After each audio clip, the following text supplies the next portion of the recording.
करीब 1200-600 साल पहले मोंटाना में एक छोटे बच्चे को बेहद सावधानी से दफनाया गया था। उसके साथ 100 से ज्यादा बारीकी से तराशी गई पत्थर और हड्डी की औजारें रखी गई थीं। उसके शरीर पर लाल गेरू, रेड ओचर लगाया गया था। यह सम्मान और धार्मिक अनुष्ठान का प्रतीक था, जिसे प्राचीन लोग पवित्र मानते थे। यह कब्र हजारों सालों तक अछूती रही, जबकि विशाल जानवर जैसे मैमथ विलुप्त हो गए और ग्लेशियर पिघलते चले गए। जब पुरातत्वविदों ने इस स्थान को खोजा, तो उन्हें पता चला कि यह उत्तरी अमेरिका की सबसे पुरानी और पूर्ण दफनों में से एक है। औजारों की सुव्यवस्थित व्यवस्था और पवित्र रंग के उपयोग से साफ था कि यह बच्चा अपनी जाति के लिए बेहद महत्वपूर्ण था। लेकिन वैज्ञानिकों को अंदाजा भी नहीं था कि इसी छोटे से कंकाल में पूरे महाद्वीप की उत्पत्ति का आनुवंशिक रहस्य छिपा है। कई वर्षों तक वैज्ञानिक क्लोविस फर्स्ट नाम की थ्योरी पर विश्वास करते रहे। यह विचार कि क्लोविस लोग ही अमेरिका में बसने वाले पहले इंसान थे।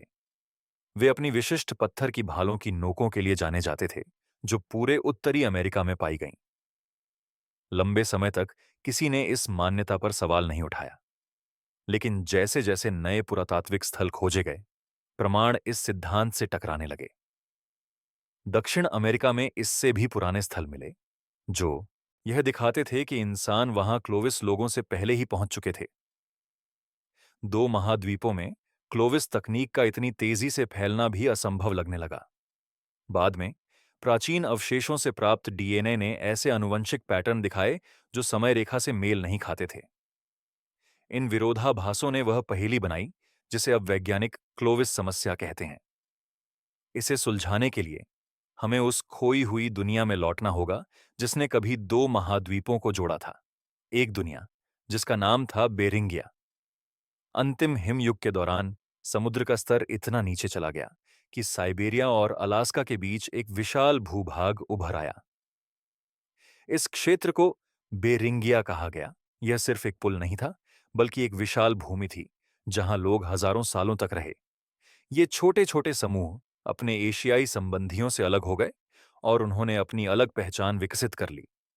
आनुवंशिक अध्ययनों से पता चला कि उनकी लगभग 65% वंशावली पूर्वी एशियाई जनजातियों से आई थी, जबकि बाकी 35% प्राचीन साइबेरियाई लोगों, जिन्हें माल्टा संस्कृति कहा जाता है, से जुड़ी थी।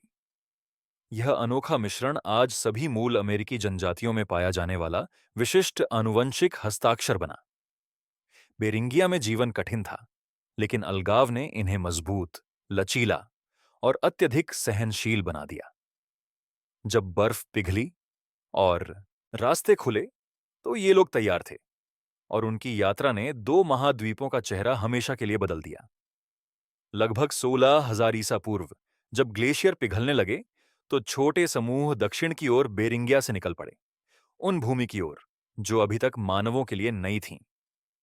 वैज्ञानिक मानते हैं कि उन्होंने दो रास्ते अपनाए।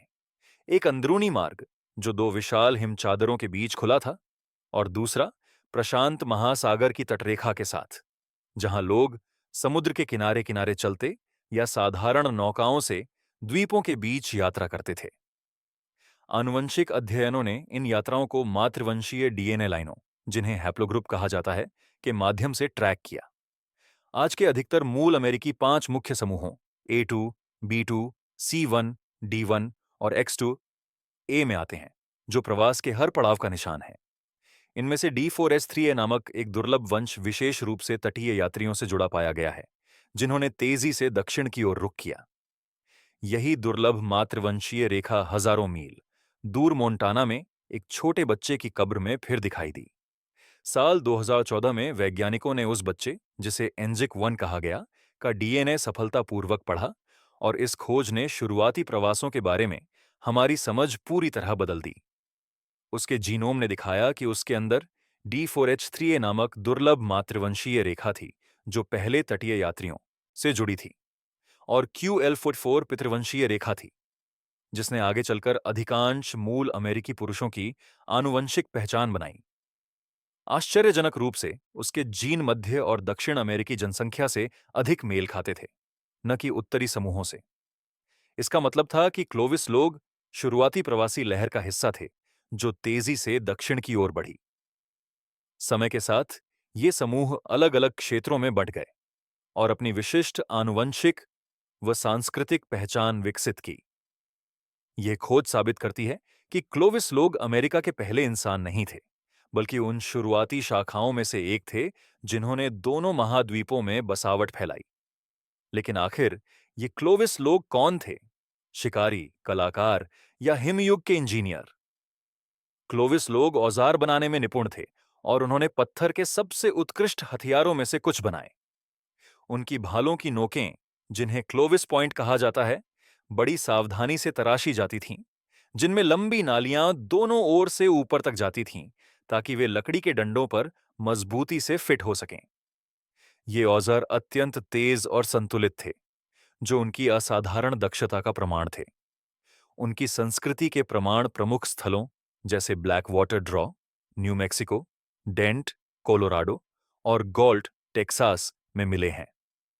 एंजिक का दफन यह भी दिखाता है कि वे धार्मिक रूप से गहराई से जुड़े थे। शरीर पर लाल गेरू और खूबसूरती से बनाए गए औजार श्रद्धा के प्रतीक के रूप में रखे गए थे। ये परंपराएं उनकी आध्यात्मिक आस्था और संगठित समाज को दर्शाती हैं, जो सहयोग और शिल्प कौशल को महत्व देते थे। व्यापारिक नेटवर्क संभवतः दूर दराज के समूहों को जोड़ते थे, जो तकनीक और विचार साझा करते थे। फिर भी वर्षों तक एक विवादित सिद्धांत यह दावा करता रहा कि उनके पूर्वज एशिया से नहीं, बल्कि अटलांटिक के पार यूरोप से आए थे। कुछ पुरातत्वविदों ने यह सुझाव दिया कि यूरोपीय लोग हिमयुग के दौरान उत्तरी अमेरिका पहुंचे। इसे सोल्यूट्रियन परिकल्पना कहा गया। उन्होंने तर्क दिया कि कुछ क्लोविस औजार यूरोप की सोल्यूट्रियन संस्कृति के औजारों से मिलते जुलते हैं और शायद लोग जमे हुए समुद्री किनारों के सहारे अटलांटिक पार कर गए। लेकिन एंजिक वन के डीएनए ने इस विचार को गलत साबित किया। उसकी पूरी वंशावली एशियाई थी, जिसमें यूरोपीय आनुवंशिक निशान का कोई प्रमाण नहीं मिला। सांस्कृतिक तुलना ने भी दोनों सभ्यताओं के बीच कोई समानता नहीं दिखाई।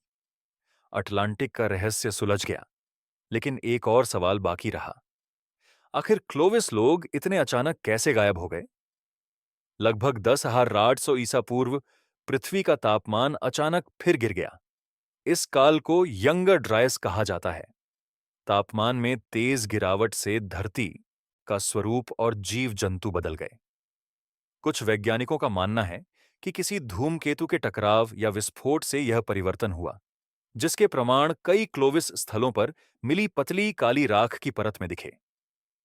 ठंडे मौसम ने विशाल जानवरों जैसे मैमथ और विशाल बाइसन को समाप्त कर दिया, जिससे मनुष्यों को जीवन के नए तरीके अपनाने पड़े। क्लोविस संस्कृति धीरे धीरे समाप्त हो गई और उसकी जगह फॉल्सम तथा आर्काइक जैसी नई संस्कृतियां उभर आईं। लेकिन भले ही क्लोविस संस्कृति गायब हो गई, उनका वंश आज भी करोड़ों लोगों के डीएनए में जीवित है। आज भी एंजिक वन बच्चे के डीएनए में पाए गए वही आनुवंशिक पैटर्न पूरे अमेरिकी महाद्वीप के मूल निवासियों में दिखते हैं। उसके वाई क्रोमोसोम का वंश QM3 और मातृ हैप्लोग्रुप जैसे D4H3A आज भी आधुनिक लोगों को उनके प्राचीन पूर्वजों से जोड़ते हैं। फिर भी कई रहस्य अब तक अनसुलझे हैं। उनके आने का सटीक समय, अपनाया गया मार्ग और उनकी प्रारंभिक संस्कृतियों के आपसी संबंध। यहां तक कि उनकी भाषाएं भी कई प्रश्न उठाती हैं, क्योंकि कहीं न कहीं धरती की किसी और प्राचीन परत के नीचे एक और कहानी दबी हुई है, जो एक दिन हमारे इतिहास की परिभाषा बदल देगी।